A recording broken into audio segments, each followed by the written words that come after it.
Praise the Lord. இன்றைக்கு daily ஸ்வீட்டில் உங்களுக்கான sweet 121 சங்கீதம் 4வது வசனம்.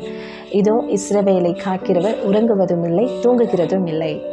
ஒரு நல்ல தாய் எப்படி தான் பெற்ற குழந்தைக்கு எந்த விதமான தீங்கும் நேரிடக்கூடாது என்பதற்காக அந்த குழந்தை தூங்கும் பொழுதும் அந்த குழந்தை என்ன செய்தாலும் அதன் பக்கத்திலே இருந்து இரவும் பகலும் கண் விழித்து பாதுகாக்கிறாங்களோ அதே மாதிரி தான் நம் கர்த்தராகிய ஆண்டவர் இன்றைக்கு நம்மளை பாதுகாக்கிறவராக இருக்கிறார்.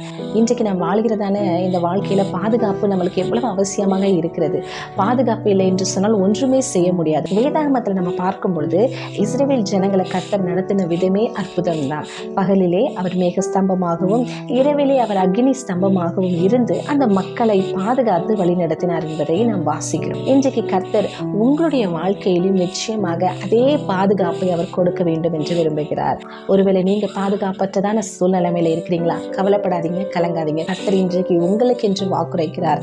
நீங்கள் பாதுகாக்கப்படுவீர்கள். நம் கர்த்தருடைய எல்லையற்ற வல்லமையினால் என்ன காரியம் வேணாலும் செய்யக்கூடும். உங்களுக்கு பாதுகாப்பை தருவது அவருக்கு லேசான காரியம்.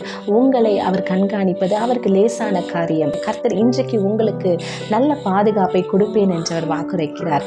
நீங்க எப்படிப்பட்ட சூழ்நிலைமையில இருந்தாலும் சரி, கர்த்தரிடத்துல நீங்க வரும்பொழுது கர்த்தர் உங்களுக்கு உங்களுடைய பிரச்சனையிலிருந்து ஒரு பாதுகாப்பை கொடுப்பார். நீங்கள் போகும்போதும் வரும்போதும் அவருடைய பாதுகாப்பு உங்களோடு இருக்கும். நீங்கள் தவறான காரியத்திற்குள்ளதாக செல்லாதபடிக்கு கர்த்தர் உங்களை பாதுகாப்பார். உங்களை அழிக்க நினைக்கிறவர்களின் கைகளிலிருந்து கர்த்தர் உங்களை பாதுகாப்பார். பொறாமை எரிச்சலின் கண்களிலிருந்து கர்த்தர் உங்களை பாதுகாத்து நடத்துவார். நீங்களே உங்களுடைய எண்ணங்கள் மற்றும் சிந்தனைகளினால் வழி தப்பி போகாதபடிக்கு கர்த்தர் உங்களுடைய சிந்தனைகளை மாற்றி உங்களை பாதுகாத்து வழி நடத்துவார். இதை காட்டிலும் வேறு எந்த பாதுகாப்பும் நம்மளுக்கு தேவையில்லை. அப்படிதான் கர்த்தருடைய சமூகத்தில் நீங்க நிற்கிறீங்களா? கர்த்தரிடத்துல உங்களை முழுமனதோடு நீங்க ஒப்பு கொடுக்கிறீங்களா? இந்த வசனத்தின்படி கர்த்தர் தாமே உங்களை பாதுகாத்து கர்த்தருக்கு பிரியமான வழிகளில் நீங்கள் நடப்பதற்கு கர்த்தர் உங்களை பாதுகாத்து உங்களை வழி நடத்துவாராக. Have a beautiful day.